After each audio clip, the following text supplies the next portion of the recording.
Hello বন্ধুরা, welcome back to my channel. তোমরা সবাই কেমন আছো? আশা করছি ভালো আছো, আর আমিও ভালো আছি। তো বন্ধুরা, মা আজকে বাজার থেকে এনেছিল একটা মৃগেল মাছ, আর আজকে এই মাছটা দিয়েই তোমাদের সাথে একটা দারুণ রেসিপি শেয়ার করব। এই রেসিপিটা কি সেটা তোমাদেরকে পরে বলছি। প্রথমে চলো মাছটাকে ভালো করে কেটে আর ভালো করে ধুয়ে নিই।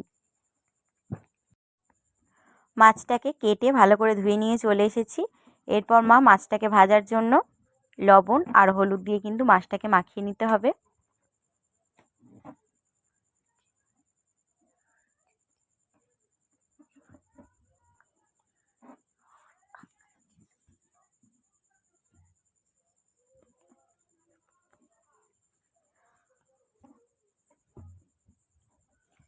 মাছটা মাখানো হয়ে গেছে। এরপর মা দিয়ে দিল কড়াতে সর্ষের তেল।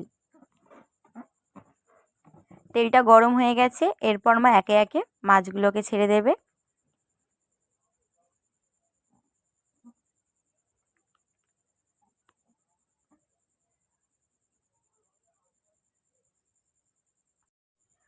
সব মাছগুলো মা উল্টে পাল্টে লাল লাল করে ভেজে নিয়েছে।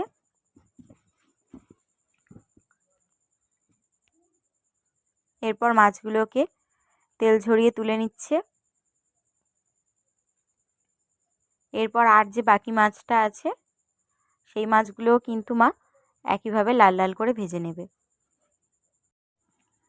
তো এই মাছগুলোও মা লাল লাল করে ভেজে নিয়েছে। এরপর তুলে নিল।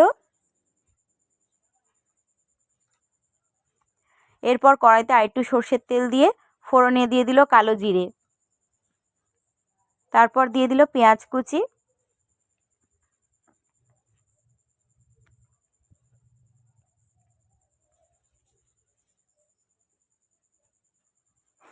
আর আজকে রান্নাটা হবে আলু আর পেঁপে দিয়ে মৃগেল মাছের একদম পাতলা একটা ঝোল জিরে বাটা দিয়ে।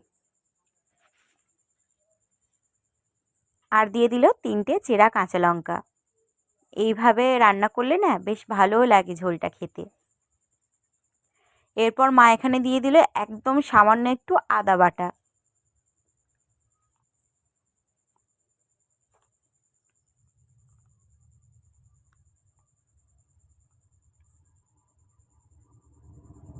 এরপর দিয়ে দিল জিরে বাটা।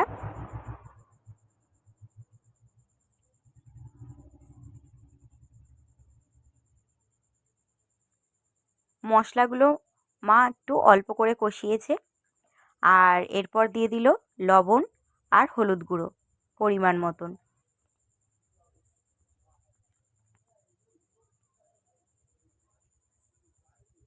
এরপর আমি লম্বা লম্বা করে আলু আর পেঁপে কেটে রেখেছিলাম, সেগুলো মা দিয়ে দিল। মশলার সঙ্গে আলু আর পেঁপেগুলো খুব ভালোভাবে কষিয়ে নিতে হবে।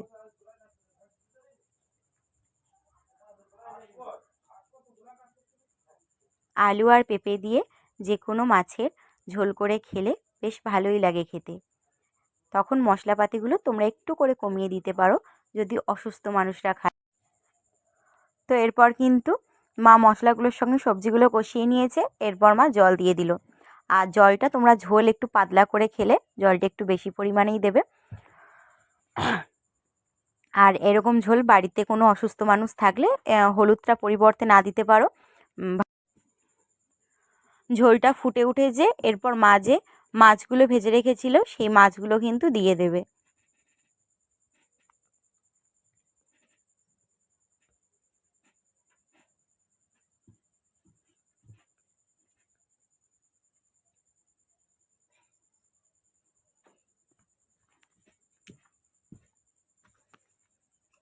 মাছগুলো দেওয়ার পর কিন্তু আবার একটু ঢাকা দিয়ে রাখতে হবে।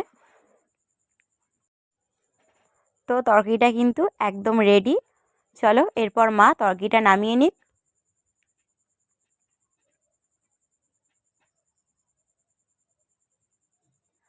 তো দেখো বন্ধুরা, আর ঝোলটা কিন্তু একটু কম হয়েছে। ওই যে বললাম যে যদি কোনো অসুস্থ মানুষের জন্য করো বা শরীরটা ভালো না লাগলে তাদের জন্য পাতলা ঝোলটা বেশি ভালো, আর হলুদটা পরিবর্তে দেওয়া যাবে না, তবে ভালো হবে। আর এখানে ঝোল আছে বোঝা যাচ্ছে না, অনেকটা সবজি আর মাছ আছে তো সেই জন্য। তো আজকে এই রেসিপিটা মানে সাদামাটা রেসিপিটা তোমাদের কেমন লাগলো অবশ্যই কিন্তু কমেন্টে জানিও। এখানে মৃগেল মাছের পরিবর্তে তোমরা যে কোনো মাছ দিয়ে করতে পারো। আলু পেঁপের ঝোল জিরে বাটা দিয়ে, সত্যি কথা বলছি দারুণ খেতে হয়। তো চলো বন্ধুরা, টাটা। তোমরা সবাই ভালো থেকো, সুস্থ থেকো, নিজেদের খেয়াল রেখো, আর অবশ্যই আমার চ্যানেলটাকে সাবস্ক্রাইব করে আমার